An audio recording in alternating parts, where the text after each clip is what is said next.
Chick-fil-A is opening in Southern California this week. In addition to the drive-thru, there's also going to be outdoor seating. Chick-fil-A closes every Sunday. Chick-fil-A requires all of its restaurants be closed on Sundays for rest and worship. A choice that quietly walks away from nearly $2 billion a year.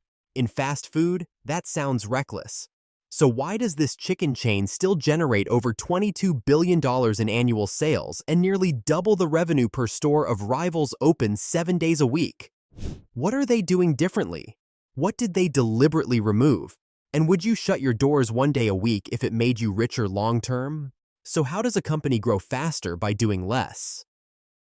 Building by subtraction. That question hangs there because Chick-fil-A's entire playbook runs opposite to how fast food usually thinks. While competitors stack options, hours, locations, and promotions like a wide fishing net, Chick-fil-A tightens the funnel.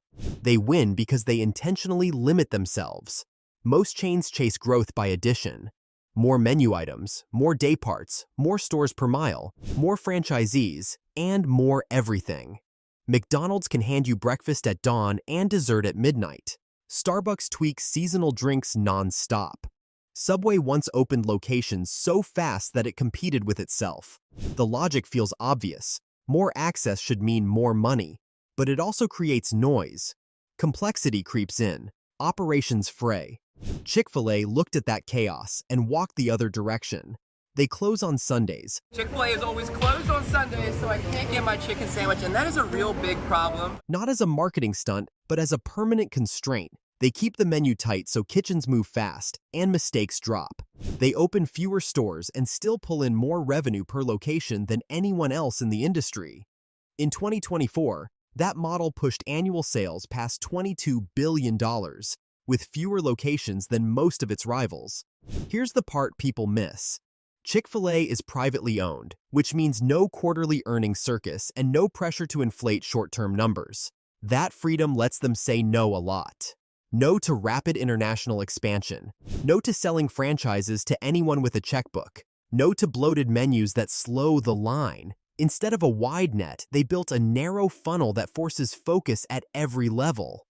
Their franchise process is almost comically selective. Thousands apply. A tiny fraction gets approved. That isn't arrogance. It is control. Fewer operators mean tighter standards.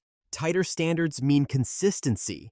And consistency builds trust, which quietly turns into repeat customers who do not need coupons to come back. Think about it this way. When a system has fewer moving parts, every part gets better. Staff training goes deeper. Supply chains stay predictable.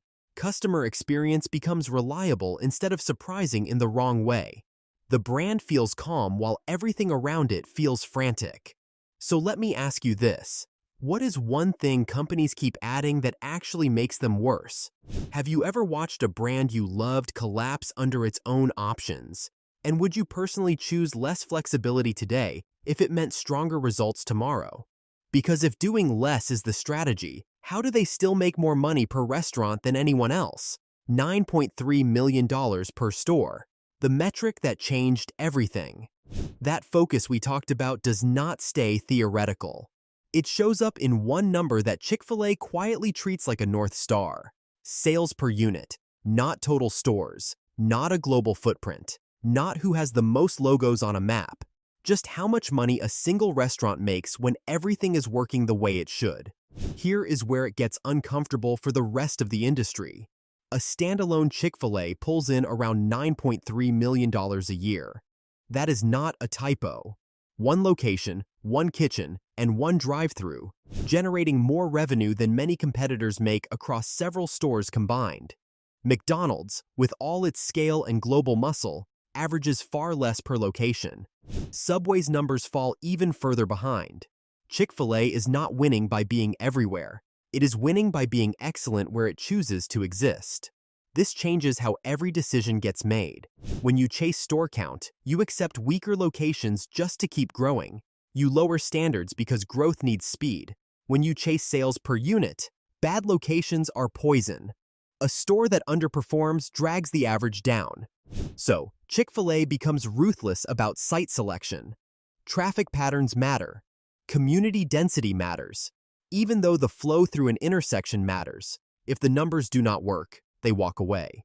Ask yourself this: would you rather own 10 average stores that barely hum along, or one elite location that prints cash every day? Would you trade bragging rights for reliability?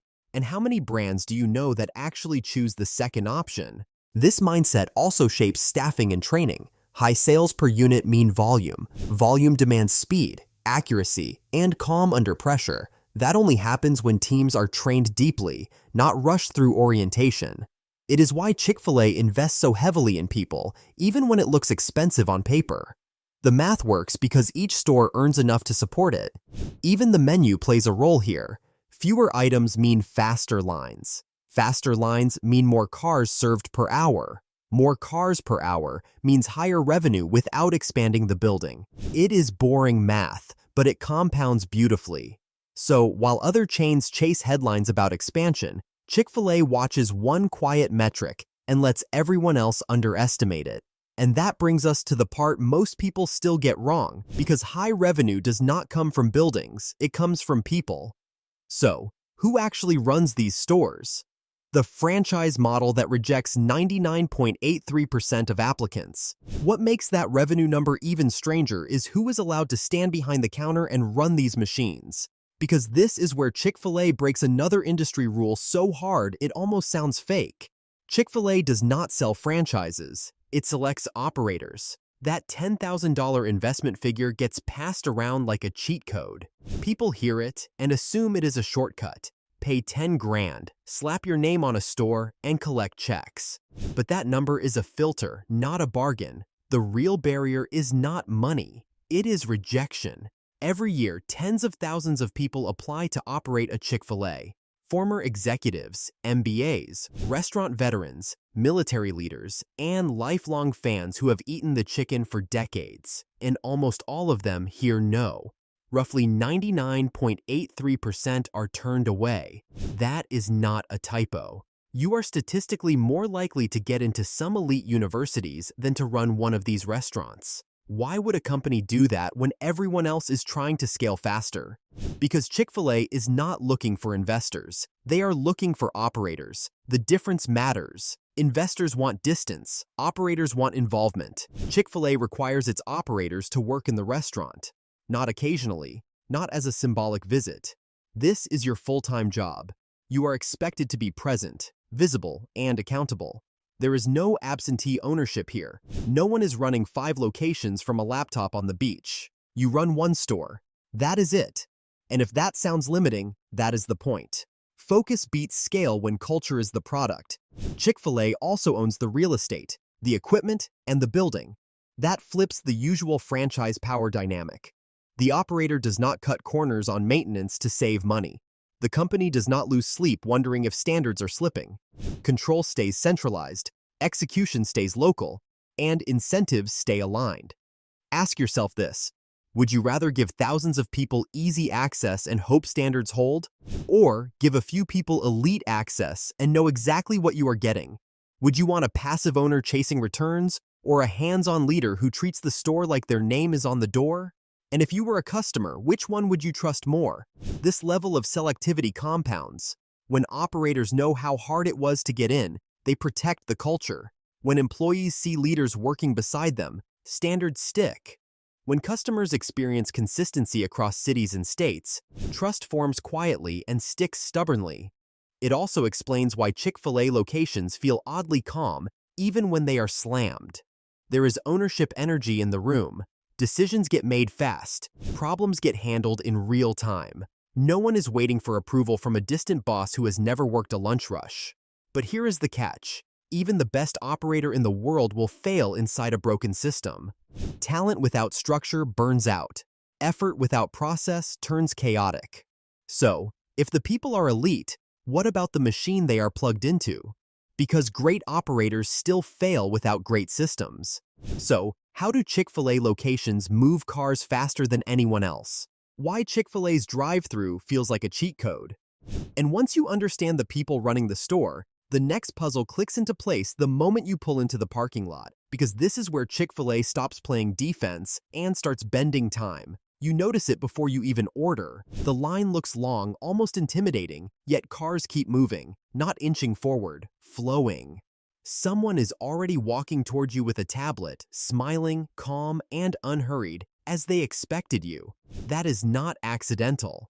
Chick-fil-A did not make kitchens faster. They removed the choke points that slow everything down. Most drive-thrus are built around a fixed idea. You wait. You speak to a box, you pay at a window, you wait again.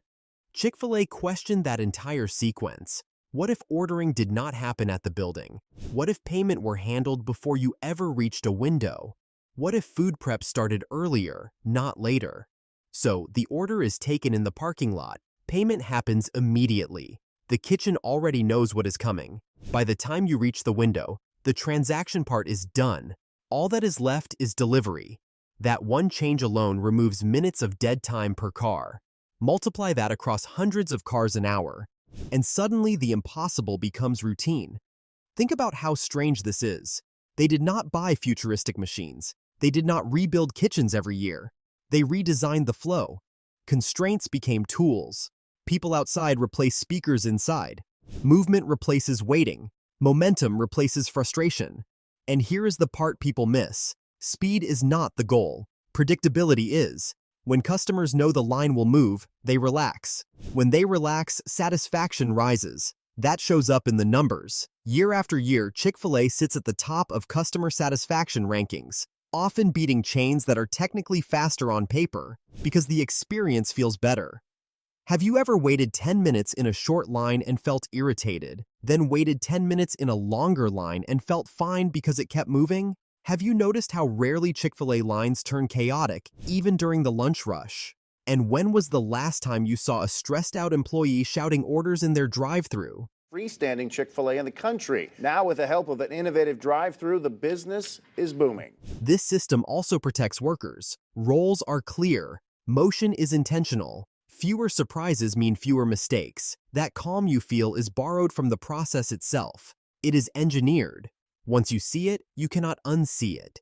The cones, the double lanes, the handoffs that feel choreographed but never robotic. It looks simple because it is rehearsed relentlessly. But here is the real twist. Speed gets you through the door once. It does not explain why people come back again and again, even when competitors are closer or cheaper. So, if speed is not the secret sauce, what is the emotional hook that keeps customers choosing Chick-fil-A over and over? My pleasure, culture as infrastructure. And once speed stops being the headline, something else quietly takes over the experience. You hear it almost without noticing, a phrase so ordinary it should feel scripted, yet somehow never does. My pleasure. At Chick-fil-A, that phrase is not customer service theater. Favorite fast food restaurant, Chick-fil-A. That is according to a survey of more than 20,000 fast food customers. It is infrastructure. Service here is not a line that employees memorize. It is a system that gets trained, measured, reinforced, and protected the same way the kitchen workflow does. New team members do not just learn how to take orders. They learn why eye contact matters when a line is long, why tone matters when an order is wrong, why fixing a small problem fast can stop a bad story from spreading later. This is what they call second-mile service, doing the extra step customers did not ask for but remember afterward. Replace a dropped drink before you even mention it. Walking food to a table instead of shouting a number. Checking back once, not hovering, just enough to show awareness. You can actually see the training in action. Those small badges on uniforms are not decorations. They signal completed training levels, cross skills, and leadership readiness. One person can jump from register to drive-thru. First elevated Chick-fil-A drive-thru. You got to check this thing out. Take a look at it. Atlanta News First. And the kitchen is on the upper level. To food running without panic. That flexibility is not accidental. It is designed so that the operation never collapses when pressure spikes. Now ask yourself this. When was the last time a fast food employee looked calm during a lunch rush? When was the last time service felt human instead of rushed? And does good service still matter to you, or is speed all you care about now? Here is the part most people skip. Chick-fil-A has unusually low turnover for fast food. That matters more than any slogan. When employees stay longer, they stop acting like temporary workers. They learn regularly. They anticipate problems. They care because the job stops feeling disposable. That stability feeds the customer experience. Faces become familiar. Standards stop drifting. Mistakes get caught before they reach you. Trust builds quietly, visit after visit. And trust is powerful. It brings people back even when the line is longer, even when the price is slightly higher. This culture is not motivational posters in a break room. It is built into schedules, training hours, promotion paths, and leadership expectations. Managers are taught to coach, not bark. Operators are expected to model behavior, not just demand it. When leaders say the phrase and mean it, the team follows. So, when you hear "my pleasure," you are not hearing politeness. You are hearing the sound of a system working exactly as designed. And that raises a bigger question. If culture is this carefully engineered, it did not appear out of thin air. It came from a specific set of leadership choices made long before the first drive-through line ever formed. So where did this philosophy actually begin? The $2 billion bet on rest. And once you trace that culture back far enough, everything leads to the most misunderstood decision Chick-fil-A ever made. Closing on Sunday. Chick-fil-A is always closed on Sundays, so I can't get my chicken sandwich, and that is a real big problem. Most people treat it like a religious footnote or a stubborn tradition that accidentally stuck. But that misses the point entirely. Sunday closure is not nostalgia, it is a strategy. A deliberate, calculated trade that cost the company an estimated $2 billion in annual revenue and quietly gives them something far more valuable in return. Start with the obvious: rest. In fast food, burnout is the default setting. Long hours, unpredictable schedules, constant rush. Chick-fil-A breaks that cycle once a week, every week, without exception. Employees know they will have one guaranteed day off with family, friends, or just quiet time. That predictability changes how a job feels. It stops being survival mode and starts feeling sustainable. And when people are not exhausted, they perform better on the other 6 days. But the advantage goes deeper than morale. Sunday becomes a reset button for the entire operation. Kitchens get deep cleaned without racing the clock. Equipment gets inspected properly. Supply orders reset cleanly instead of being rushed overnight. Training happens without a lunch rush breathing down everyone's neck. While competitors grind 7 days straight and slowly accumulate chaos, Chick-fil-A uses one day to clear the noise. There is also a psychological effect that customers rarely notice but absolutely feel: scarcity. When something is unavailable by choice, it signals confidence. Chick-fil-A is essentially saying, "We do not need every possible sale to survive." That restraint creates curiosity, trust, and yes, a little FOMO. People plan their visits. They talk about it, they respect it. Ask yourself this: would you trust a brand more if it refused to sell to you one day a week? This decision only works because Chick-fil-A is privately owned. No quarterly earnings calls. No shareholders are demanding 7-day optimization. That insulation allows long-term thinking that public companies struggle to maintain. The goal is not to squeeze every dollar out of this week. It is building a system that still works decades from now. Even values play a role, not as marketing, but as alignment. When a company is willing to lose money to protect its internal rhythm, employees believe the rest of the promises more easily. Customers sense that consistency. The brand stops feeling transactional and starts feeling grounded. The irony is that by closing one day, Chick-fil-A often outperforms competitors who never stop selling. Fewer hours, higher output, less availability, stronger loyalty. It is a constraint used as leverage. And this is the real lesson hiding in plain sight. Growth does not always come from adding more. Sometimes it comes from removing the thing everyone else is afraid to give up. Which brings us to the final question. If a company built entirely on limits, focus, and intentional restraint has already dominated one market, what happens when that philosophy starts scaling beyond its original borders? So what happens when a company built on constraints goes global? And this is why Chick-fil-A keeps winning while others keep copying the wrong things. It is not the chicken, the app, or the drive-through speed. It is discipline. Anyone can copy a menu, but very few companies can copy restraint, patience, and long-term thinking. That is the real fast food strategy hiding in plain sight. So tell me, would Chick-fil-A work in your country? Would you accept fewer choices for better quality? And what mistake do fast food chains keep repeating today?